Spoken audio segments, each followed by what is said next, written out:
मेरे YouTube channel को subscribe करें और बेल आइकॉन को प्रेस करें ताकि आने वाले वीडियोस के नोटिफिकेशन आपको मिलते रहें। Problems do not define who you are unless you allow them to.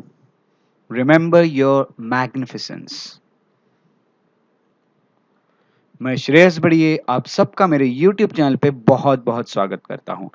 आज हम एंशियंट हिस्ट्री ऑफ इंडिया से लेक्चर नंबर 49 पे डिस्कशन करने वाले हैं, जो कि सेकेंड लास्ट लेक्चर होगा एंशियंट हिस्ट्री का, जिसमें हम चालुक्य डायनेस्टी को स्टडी करेंगे। इसके पहले हम वर्धन डायनेस्टी को स्टडी कर चुके हैं। जिन लोगों ने वीडियो नहीं देखा है उसे देख ले ताकि आपको एक बेसिक इंफॉर्मेशन आ जाए। अगर आपको कोई भी डाउट हो तो आप मुझे इंस्टाग्राम पे पूछ सकते हैं, ये मेरा इंस्टाग्राम आईडी। और अपडेट्स चाहते हैं तो मेरे फेसबुक पेजेस को आप लाइक कर सकते हैं, फॉलो कर सकते हैं। श्रेयस बड़िए मेरे फेसबुक पेज का नाम है, और श्रेयस बड़िए जो मेरा चैनल है टेलीग्राम पे, आप उसे भी ज्वाइन कर सकते हैं ताकि आपको और अपडेट्स मिलते रहें। This is my YouTube channel. So इस लेक्चर में हम, जैसे कि हम ऑलरेडी जो भी गुप्ता का पीरियड था वो स्टडी कर चुके हैं, उसके बाद हम वर्धन या पुष्यभीति डायनेस्टी को स्टडी कर चुके हैं। अब हम चालुक्यास को स्टडी करेंगे, जो कि सेकेंड लास्ट लेक्चर है, जैसे कि मैं आपको ऑलरेडी बता चुका हूँ। इसके बाद हमारा पल्लवाज वाला जो एक लेक्चर है वो बचता है, और फिर हमारा एंशियंट हिस्ट्री ऑफ इंडिया खत्म हो जाएगा।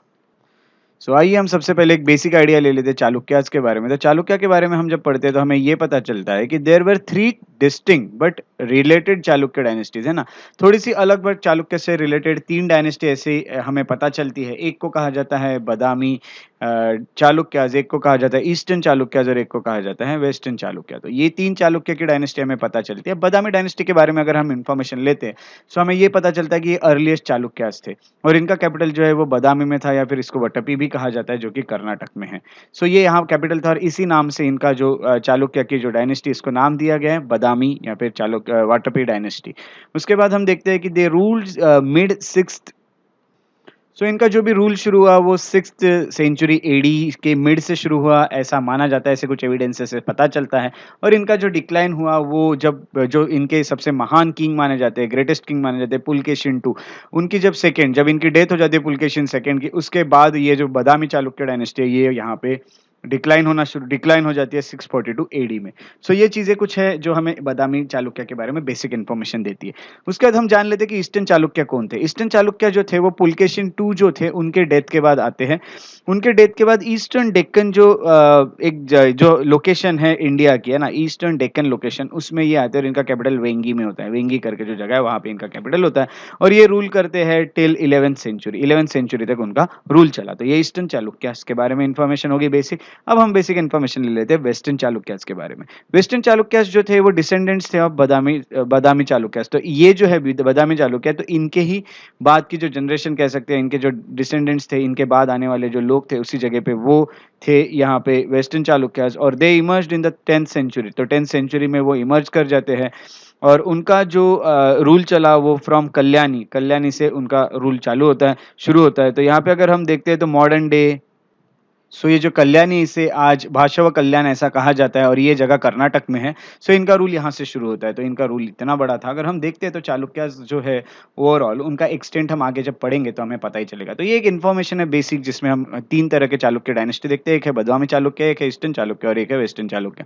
कभी कभी इनके बारे में एक बेसिक क्वेश्चन आएगा, यहाँ जितने मैंने इन्फॉर्मेशन दी उसमें आपको क्वेश्चन मिलते रहेंगे। जैसा इनका कैपिटल कहा था, पुलकेशिन कौन से चालुक्य में थे, तो बादामी चालुक्य। इस तरह के क्वेश्चन आपको आ सकते हैं। तो थोड़ा सा यहाँ पे एक ये इतनी सी चीजें इसकी याद रख लीजिएगा।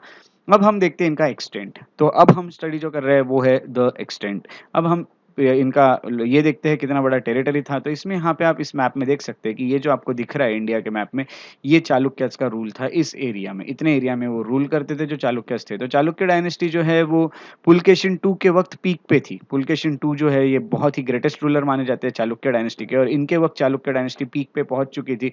ये पूरा जो रूल था ये चालुक्य के जो पुलकेशिन टू था उनके वक्त मिल चुका था। उनके जो ग्रैंडफादर थे उनका नाम पुलकेशिन फर्स्ट था। पुलकेशिन फर्स्ट जो थे ये पुलकेशिन सेकंड के ग्रैंडफादर थे, यानी अब आप जानते हैं कि दादाजी थे। उसके साथ साथ ये जो एम्पायर है ये खड़ा करते हैं वो पुलकेशिन फर्स्ट, जो कि पुलकेशिन सेकंड के ग्रैंडफादर थे। और उन्होंने ये एम्पायर जो खड़ा किया था वो वटप्पी के आजू बाजू खड़ा किया था। आपको यहाँ वटप्पी दिख रहा है, वटप्पी या बादामी जो है उसके कर्नाटक में, उसके आजू बाजू उन्होंने खड़ा किया था पूरा एम्पायर। जो पुलकेशिन सेकंड थे ही सो पुलकेशिन सेकंड सब्जुगेटेड द कादम्बाज, यानी इनको सबको उन्होंने अपने डोमिनेंस में ही रखा था पुलकेशिन सेकंड ने। इस तरह से ये दिख रहा था कि चालुक्यास का डोमिनेंस काफ़ी बढ़ चुका था पुलकेशिन सेकंड के वक़्त। तो कादम्बाज जो यहाँ डायनेस्टी थी या फिर गंगा डायनेस्टी थी मैसूर की, उसके साथ-साथ मौरवाज डायनेस्टी थी, नॉर्थ कोंकण की मौरवाज, मौर्य की बात नहीं कर रहा हूँ, मौरवा की बात कर रहा हूँ। उसके साथ-साथ लताज थे, जो कि गुजरात पे थे, और मालवाज थे या फिर गुर्जर्स थे। सो ये जितने भी लोग थे इन सबको अपने डोमिनेंस में रखा था पुलकेशिन सेकंड ने। तो उन्होंने सो यहाँ लिखा गया कि पुलकेशिन सेकंड सब्जुगेटेड ये सब लोग। सो ये हमें यहाँ पता चलता है कि कितने पावरफुल होंगे यहाँ पुलकेशिन सेकंड। उसके साथ ये भी है कि ही also succeeded in getting submission from the Cholas, Chera and Pandya Kings, है ना। सो ये लोगों ने, ये जितने भी लोग थे, चोलाज हो गया, चेरा हो गया या फिर पांड्याज हो गया, इनने जितने भी अटैक करके इसको इनके ऊपर अटैक करके इसे हासिल करने की, इन्हें कैप्चर करने की कोशिश की थी इनके एरिया को, ये सब में ये सक्सेसफुल रहे पुलकेशिन टू, उन्होंने ऐसा नहीं होने दिया। उसके साथ-साथ उन्होंने जो किंग है हर्षा ऑफ कन्नौज, कन्नौज के एक हर्षा करके किंग थे, और जो पल्लवा किंग थे महेंद्र वर्मन, उनको भी उन्होंने डिफीट किया था। ये इसके लिए काफ़ी माने जाते हैं। सो हम ऑलरेडी हर्ष को वर्धन डायनेस्टी में पढ़ चुके हैं, पुष्यभूति डायनेस्टी में हर्षा को पढ़ चुके हैं, किंग हर्षा। तो हर्षवर्धन या फिर हर्षा जो थे, इनको भी हराया था इवन पुलकेशिन सेकंड ने। तो बहुत ही, एक तरह से बहुत ही शूरवीर और बहुत बड़े योद्धा माने जाते हैं पुलकेशिन टू। सो इस तरह से ये कुछ बेसिक इन्फॉर्मेशन थी इनके एक्सटेंट के बारे में। तो जितने लोगों को हराते जाएंगे उतना इनका जो एक तो टेरिटरी है वो सिक्योर रहेगी, और दूसरी बात ये है कि वो उनका जो टेरिटरी है वो बढ़ते भी जाएगी। तो इतनी बड़ी एक्सटेंशन उनका था पुलकेशिन टू के वक्त। तो ये था द एक्सटेंट जो चालुक्य डायनेस्टी है उनके वक्त। अब हम कुछ रूलर्स के बारे में स्टडी कर लेते हैं। सो अब हमारा जो नेक्स्ट टॉपिक होगा वो होगा द रूलर्स। रूलर्स जो है वो हम अभी देखने वाले हैं चालुक्य डायनेस्टी के। सो यहाँ पे अगर हम देखते हैं तो जय सिम्हा करके जो थे वो फर्स्ट रूलर माने जाते हैं चालुक्यास के। उसके बाद ये पहले रूलर माने जाते हैं। इन्होंने हालांकि बहुत बड़ा कोई एम्पायर एस्टेब्लिश नहीं किया था, पहले रूलर थे चालुक्य के। बट मेनली जो शुरू होता है इनका डायनेस्टी वो पुलकेशिन फर्स्ट के वक्त से शुरू। सो पुलकेशिन फर्स्ट जो थे उनका रीन माना जाता है 543 एडी से 566 एडी तक चला था, और उन्होंने इस एम्पायर की स्थापना की थी जिसे हम चालुक्यास कहते हैं। तो चालुक्य की स्थापना करने वाले व्यक्ति जो है वो पुलकेशिन फर्स्ट होते हैं, और उन्होंने इसकी स्थापना वटापी या फिर बदामी से की थी, जो कि कर्नाटक में आप जानते हैं। उसके साथ साथ इन्होंने अश्वमेध भी परफॉर्म किया था। अश्वमेध क्या होता है मैं ऑलरेडी आपको एंशिएंट के लेक्चर्स में बताते आ रहा हूँ स्टार्टिंग से। तो आप जानते हैं कि ये करने के लिए आप कितने बड़े शूरवीर योद्धा होने चाहिए, तभी आप कर सकते हैं। तो ये इनकी ये इतने ज़्यादा अगर देखते हैं तो ग्रेटेस्ट किंग थे जो अश्वमेध कर सकते थे। सो इन्होंने अश्वमेध यज्ञ भी किया था। अश्वमेध यज्ञ करना अपने आप में ही एक बहुत बड़ी चीज़ हासिल करने जैसी एक चीज़ थी, तो ये बहुत ही इंपॉर्टेंट होता है अश्वमेध। उसके बाद पुलकेशिन सेकंड के बाद जो अगले रूलर बनते हैं वो है कीर्तिवर्मन फर्स्ट। कीर्तिवर्मन फर्स्ट जो थे इनका रीन चलता है 566 एडी से 597 एडी तक। ये पुलकेशिन फर्स्ट के बेटे थे, और उन्होंने कोंकण और जो नॉर्दर्न केरला है उसे कॉन्कर कर लिया था, इसीलिए इसका एक्सटेंशन काफ़ी नीचे तक बढ़ गया था। वट्टपी से शुरू होता है, बट ये जो है कीर्तिवर्मन ये और भी नीचे तक का एरिया यहाँ पे कॉन्कर कर लेते हैं। उसके बाद देखते हैं तो जो नेक्स्ट आते हैं वो है मंगलेशा। मंगलेशा जो है वो 597 एडी से 609 एडी तक रहे। ये भी पुलकेशिन के ही बेटे थे। ये कीर्तिवर्मन जो फर्स्ट है इनके भाई थे, और इन्होंने कादम्बाज जो है और जो गंगाज है उन वो जो डायनेस्टीज थी उन्हें कॉन्कर कर लिया, उन पर अटैक करके। तो ये यहाँ इस तरफ यहाँ पे और एक्सटेंड होने लग गया।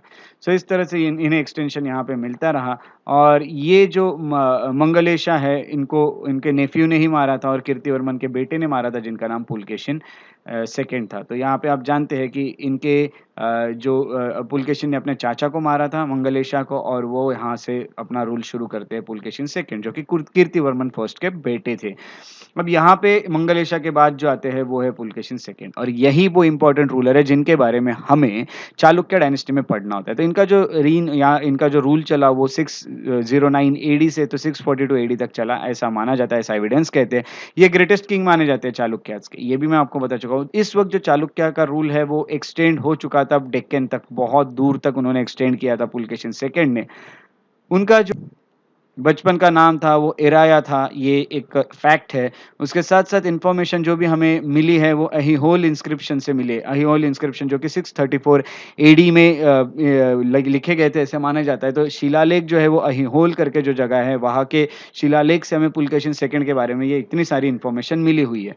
उनकी जो पोएटिक इंस्क्रिप्शन थी यानी जो पोएटिक उनके शिलालेख थे, वो उनके खुद कोर्ट में जो दरबार में जो पोएट हुआ करते थे, जिनका नाम रवि कीर्ति था, वही उन्होंने ही लिखी है और वो संस्कृत लैंग्वेज में लिखी गई थी और इसमें कन्नड़ जो स्क्रिप्ट है, कन्नड़ जो लिपि है, उसका इस्तेमाल किया गया है इनके पोएटिक इंस्क्रिप्शन में। सो ये सब चीज़ें इनके बारे में चीज़ें इन्फॉर्मेशन हमें पहुँचाती है। उसके साथ-साथ ज़ुएनज़ैंग जो थे, ज़ुएनज़ैंग, मैं ऑलरेडी आपको इनके बारे में पिछले लेक्चर में हम काफ़ी सारी चर्चा कर चुके हैं, ज़ुएनज़ैंग के बारे में, जो कि एक चाइनीज़ स्कॉलर थे, वो इनके किंगडम में विज़िट कर गए और उन्होंने ये भी देखा था कि जो पुलकेशिन सेकंड थे, वो बहुत ही अच्छे और बहुत ही अथॉरिटिव किंग थे, है ना? तो बहुत अच्छे और इफ़ेक्टिव किंग दिखते थे, ये भी चीज़ यहाँ पे ज़ुएनज़ैंग ने नोटिस की है, ऑब्ज़र्व की और ये चीज़ें उन्होंने यहाँ पे लिखी है। तो ये ज़ुएनज़ैंग के जो हमें चीज़ें मिली, उससे हमें ये एविडेंस भी मिला है कि ये काफ़ी अच्छे एक तरह से रूलर थे। ये हिंदू थे, उसके बावजूद ये बुद्धिज़्म और जैनिज़्म के लिए टॉलरेंस रखते थे। इन दोनों रिलिजन का डेवलपमेंट भी काफ़ी पुलकेशिन सेकंड के वक़्त हुआ था। उन्होंने ऑलमोस्ट जो साउथ सेंट्रल इंडिया है, वो पार्ट को कॉन्कर कर लिया था। आप यहाँ पे देख सकते हैं कि ऑलमोस्ट वो कॉन्कर कर चुके थे। पूरा जो सेंट्रल साउथ रीजन होता है, वो एक्सट्रीम साउथ में नहीं जाते, बट साउथ सेंट्रल इंडिया को ये अगर हम देखते हैं तो ये कॉन्कर कर लेते हैं। तो इस तरह से पुलकेशिन 2 के बारे में हमें इन्फॉर्मेशन मिलती है। उसके बाद और भी थोड़ी इन्फॉर्मेशन ले लेते हैं हम पुलकेशिन सेकंड के बारे में। पुलकेशिन सेकंड के बारे में और हमें जो इन्फॉर्मेशन मिली है, वो ये है कि वो नॉर्दर्न किंग जो थे हर्षवर्धन, उनको उन्होंने यहाँ आने से रोका था। नहीं तो हर्षवर्धन अगर देखते, तो यहाँ पे जो सदर्न पार्ट था देश का, वो भी कॉन्कर कर लेते। बट हर्ष को रोकने वाले जो थे, वो पुलकेशिन सेकंड थे, उन्होंने हर्षा को हराया भी था। ये भी चीज़ मैंने आपको बता चुका हूँ। He had defeated the Pallava king Mahendra Varman first को भी वो हरा चुके हैं और but was defeated and killed by Mahendra Varman son. जो तो फिर महेंद्र वर्मन को तो उन्होंने हराया था, बट महेंद्र वर्मन फर्स्ट जो थे, उनके जो बेटे थे, जिनका नाम नरसिंह वर्मन था फर्स्ट, उन्होंने पुलकेशिन सेकंड को मार दिया था। उनके साथ काफ़ी सारी लड़ाइयाँ हुई थी पल्लवास के साथ। उसमें उन्होंने पल्लवा के और चालुक्य के बीच में जो लड़ाई हुई थी, उसमें पल्लवा के जो किंग थे नरसिम्हा वर्मन फर्स्ट, उन्होंने पुलकेशिन सेकंड को मार दिया था। फॉर द नेक्स्ट 13 ईयर्स जो था, वो बदामी जो है या वटपी जो है, वो पल्लवा के कंट्रोल में चले गया उसके बाद, इनको मारने के बाद। So, Pulkeshin II जो थे, received a Persian mission as depicted in an Ajanta cave painting. उन्हीं के वक्त पर्शियन मिशन जो थे, वो इंडिया में आया था और ये चीज़ें हमें अजंता केव पेंटिंग में पता चलती है। उसके बाद ये अब पर्शियन मिशन अगर इनके वक्त आता है इस किंगडम में, तो इससे ये पता चलता है कि इनके डिप्लोमेटिक रिलेशंस थे पर्शिया के साथ। तो किंग ऑफ पर्शिया जो थे, खुसरू सेकंड, उनके साथ इनके काफ़ी अच्छे रिलेशन थे, ये भी यहाँ पे पता चलता है। उसके बाद जब इनकी डेथ हो जाती है पुलकेशिन सेकंड की, उसके बाद चालुक्य पावर जो है, ये इसका लैप्स हो जाता है, चालुक्य पावर खत्म होने लगती है। इस तरह से पुलकेशिन सेकंड जो है, ये काफ़ी इंपॉर्टेंट रूलर बने। इसके बाद भी कुछ रूलर्स आते हैं, बट इतने स्ट्रॉन्ग कोई नहीं थे। इसके बाद डिक्लाइन ही हमें देखने मिलता है, इसलिए बाकी जो रूलर्स है, इससे हम अभी और थोड़ा-थोड़ा इनकी इन्फॉर्मेशन ले लेते हैं। उसके बाद विक्रमादित्य फर्स्ट अगले रूलर बनते हैं, जो कि 655 एडी से 680 एडी तक आते हैं। ये पुलकेशिन सेकंड के बेटे थे। उसके साथ-साथ इन्होंने कांची करके जो जगह है, वो उसको अटैक किया था और उसको लूट के लाया था, उसको प्लंडर्ड किया था। उसके बाद ये कैपिटल हुआ करता था पल्लवास का, तो पल्लवास के साथ और ज़्यादा रिलेशन खराब होते जा रहे थे। उसके बाद आते हैं कीर्तिवर्मन सेकंड। कीर्तिवर्मन सेकंड जो है, ये ग्रेट ग्रैंडसन थे विक्रमादित्य फर्स्ट के। विक्रमादित्य फर्स्ट जो थे, वो जो कि एक चालुक्य रूलर ही थे, उनके ये बेटे थे, जिनका नाम कीर्तिवर्मन सेकंड था, जो 746 एडी से 753 एडी तक रहे। तो ग्रेट ग्रेट ग्रैंडसन यानी आप जानते हैं कि 2 पीढ़ियों के बाद, 2 जनरेशन के बाद आए हुए कीर्तिवर्मन सेकंड, तो last of the Chalukya rulers थे। लास्ट चालुक्य रूलर बनते हैं कीर्तिवर्मन सेकंड। जितने हमें रिकॉर्ड्स मिले, जितने हमें एविडेंसेस मिले, उससे ये पता चलता है कि आखिरी चालुक्य रूलर जो थे, उनका नाम कीर्तिवर्मन सेकंड था और इनको हराया था राष्ट्रकूटा के जो किंग थे, दांती दुर्ग ने। उसके बाद राष्ट्रकूटाज का यहाँ पे रूल शुरू हो जाता है। तो दांती दुर्ग ने उन्होंने इनको हरा दिया था, कीर्तिवर्मन सेकंड को। तो ये चीज़ें थी रूलर्स के बारे में, ये इन्फॉर्मेशन थी जो चालुक्यास थे उनके। अब हम चालुक्यास के यहाँ पे स्टार्टिंग ये एक बेसिक इन्फॉर्मेशन ले चुके हैं, एक्सटेंड देख चुके हैं, रूलर्स देख चुके हैं। अब आइए हम देख लेते हैं एडमिनिस्ट्रेशन और सोसाइटी किस तरह की थी। इसकी इन्फॉर्मेशन हमें ज़्यादा नहीं है, थोड़ी सी इन्फॉर्मेशन जो हमें एग्जाम के लिए सफिशिएंट होगी, उतनी हम यहाँ पे स्टडी करेंगे। यहाँ पे देखते हैं कि चालुक्य जो है, वो ग्रेट मैरीटाइम पावर थे, यानी इनके वक्त नेवी का अच्छा यहाँ पे डेवलपमेंट हुआ था, नेवल पावर थे। उसके साथ-साथ वेल ऑर्गेनाइज्ड उनकी आर्मी भी हुआ करती थी। एक बहुत ही पुलकेशिन सेकंड जितने स्ट्रॉन्ग दिखते थे, उतनी उनकी आर्मी भी बहुत पावरफुल थी। 2 चालुक्य रूलर्स वर हिंदू, वो हिंदू थे, बट बुद्धिज़्म और जैनिज़्म की तरफ वो अपना टॉलरेंस दिखाते थे, जैसे मैं ऑलरेडी आपको बता चुका हूँ। और यहाँ पे इन्हीं के कारण चालुक्यास के वक्त ही जो कन्नड़ और तेलुगु लिटरेचर है, इसका बहुत बड़ा डेवलपमेंट हुआ। लिटरेचर या साहित्य जो है, इन्हें काफ़ी यहाँ पे महत्व दिया गया था और यहाँ से डेवलपमेंट अच्छा हो जाता है कन्नड़ और तेलुगु लिटरेचर का। संस्कृत जो है, वो लोकल लैंग्वेज के साथ संस्कृत संस्कृत का भी काफ़ी विकास किया उन्होंने। और जो इंस्क्रिप्शन है, जो कि हमें पता चलती है कि 7th सेंचुरी एडी की है, उसमें संस्कृत जो है ये लैंग्वेज बहुत बुद्धिमान व्यक्तियों की लैंग्वेज मानी जाती है, एक तरह से बहुत ही इम्पोर्टेंट लैंग्वेज मानी जाती है, जबकि कन्नड़ जो है वो मासेस की लैंग्वेज मानी जाती है। सो जितने भी एलाइट लोग हैं, उन सब की लैंग्वेज जो होगी वो संस्कृत होगी, और जो नॉर्मली जो लोकल मासेस है, कॉमन मासेस, उनके लिए कन्नड़ थी। तो इस तरह से भी हमें पता चलता है, यानी संस्कृत का भी काफ़ी विकास इनके वक़्त हुआ था, ये चीज़ हमें यहाँ पता चलती है, ये हमें यहाँ दिखता है। सो इस तरह से एडमिनिस्ट्रेशन और सोसाइटी जो है, इसके बारे में इतनी इन्फॉर्मेशन हमें रखना ज़रूरी है। सो ये जितनी भी चीज़ें हुई, ये सफिशिएंट है एग्ज़ाम पॉइंट ऑफ व्यू आपके लिए द चालुक्याज़ के बारे में। आप किसी भी एग्ज़ाम में जाइए, आपको ये काम आएगा जितनी इन्फॉर्मेशन मैंने आपको दी है, चाहे वो कोई भी एग्ज़ाम हो। यूपीएससी से चलिए आप, तो कोई भी छोटी से छोटी एग्ज़ाम तक आप आएँगे, तो वो चीज़ें सब आपको काम आएगी। सो इस तरह से ये आज का लेक्चर रहा। अगर आपको मेरे लेक्चर्स पसंद आते हैं तो उन्हें लाइक ज़रूर करें, शेयर करते रहें मैगज़ीन, और सब्सक्राइब करना ना भूलें मेरे यूट्यूब चैनल को। फॉलो और लाइक करें मेरे फेसबुक पेजेस को, ताकि आपको और भी अपडेट्स मिल सके। श्रेयस बढ़िया इंटरप्रिटेशन है मेरे फेसबुक पेजेस है। आप मुझसे कनेक्टेड रहना चाहते हैं तो आप मुझे इंस्टाग्राम पे फॉलो कर सकते हैं। श्रेयस बढ़िया द पीस लॉरी मेरा इंस्टाग्राम आईडी है। श्रेयस बढ़िया @gmail.com पे आप मुझे मेल भी कर सकते हैं। तो इसी तरह हम मिलते रहेंगे अगले लेक्चर में। तब तक के लिए अपना ख्याल रखें और आपका दिन शुभ हो।